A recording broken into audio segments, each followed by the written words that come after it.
Bonjour, bonsoir, shalom partout où vous êtes, shalom peuple de Dieu. Il y a une question que je voudrais poser ce soir, une question peut-être qu'on t'a déjà posée. Y a-t-il quelque chose de bon en toi? Moi je répondrai oui. Oui, bien-aimé, il y a quelque chose de bon en toi.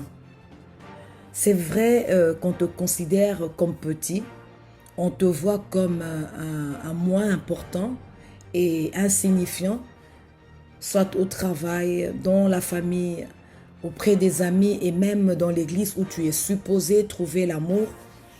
Mais laisse-moi te dire que Bethléem était parmi la plus petite ville de Juda. On ne faisait même pas attention à elle. Elle était tellement petite qu'elle n'était même pas mentionnée dans les villes de Juda. Bethléem peut aujourd'hui représenter la vie d'une personne qui me suit. Bethléem peut représenter l'état, la condition d'une personne aujourd'hui. Peut-être que toi aussi tu es déconsidéré. On te voit comme petit, insignifiant.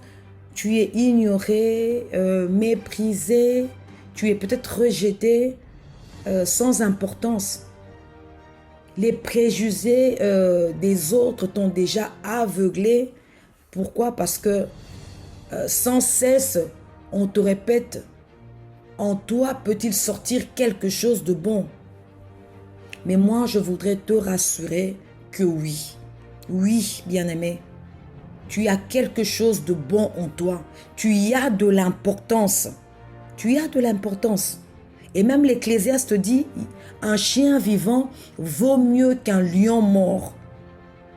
Parce que pour tous ceux qui vivent, il y a de l'espérance. Et devant Dieu, tu y as de l'importance.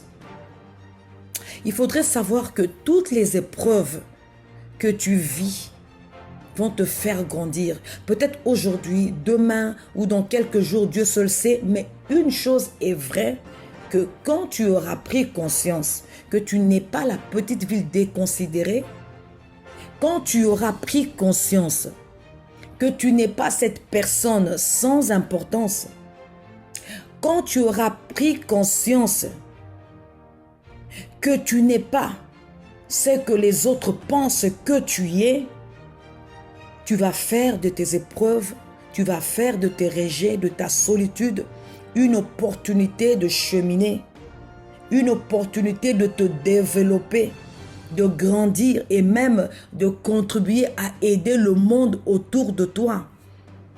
Donc, quelque part, cette déconsidération va contribuer beaucoup dans ta vie et aussi les autres aussi pourront bénéficier.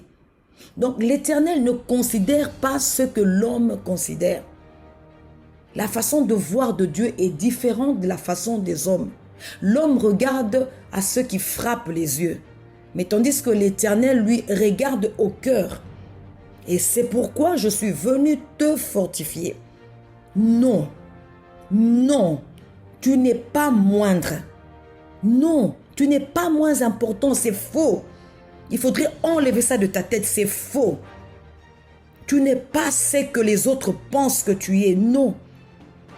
Cette circonstance qui te présente comme sans importance aux yeux du monde, cette circonstance qui te présente comme moindre, si on peut l'appeler ainsi, peut devenir un cadeau, un trésor précieux que l'on acquiert sans s'en rendre compte au début et qui, par la suite, peut venir embellir plusieurs domaines de ta vie.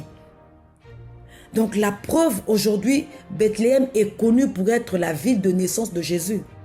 Malgré qu'elle était la plus petite, malgré qu'elle était la moins connue de gens, et personne ne s'attendait que quelque chose de bon pouvait sortir en elle. Donc, pour dire que Dieu prend les choses insignifiantes pour s'identifier. Et en toi aussi sortira quelque chose de bon.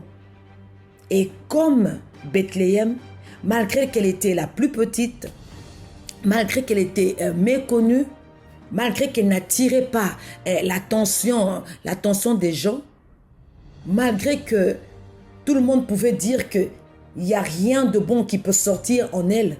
Mais Bethléem avait une promesse, bien-aimé. Bethléem avait une promesse. Toi aussi, tu as la promesse de Dieu. Peut-être que tu as la chose de Dieu. Tu as une promesse. Une promesse dont le temps est déjà fixé. Une promesse qui marche vers son accomplissement. Dieu ne choisit pas toujours ce qui brille dans le monde. Il choisit ce qui n'est rien pour montrer sa grandeur. Et pourtant, il y avait des plus grandes villes que Bethléem pour accueillir le roi des rois. Mais cette grâce n'est venue que à Bethléem. C'est seul Bethléem qui a bénéficié de cette notoriété. Donc, quelque part, je voudrais dire à une personne qui me suit, ne crains pas. Tu y es le choix de Dieu. Le Dieu de la promesse est vivant et fidèle. Il accomplira ce qu'il t'a dit. Être petit ne veut pas dire être sans importance. Tu as du prix aux yeux de Dieu. Il y a quelque chose de bon en toi. Tiens bon et courage. Que le Seigneur te bénisse. Shalom.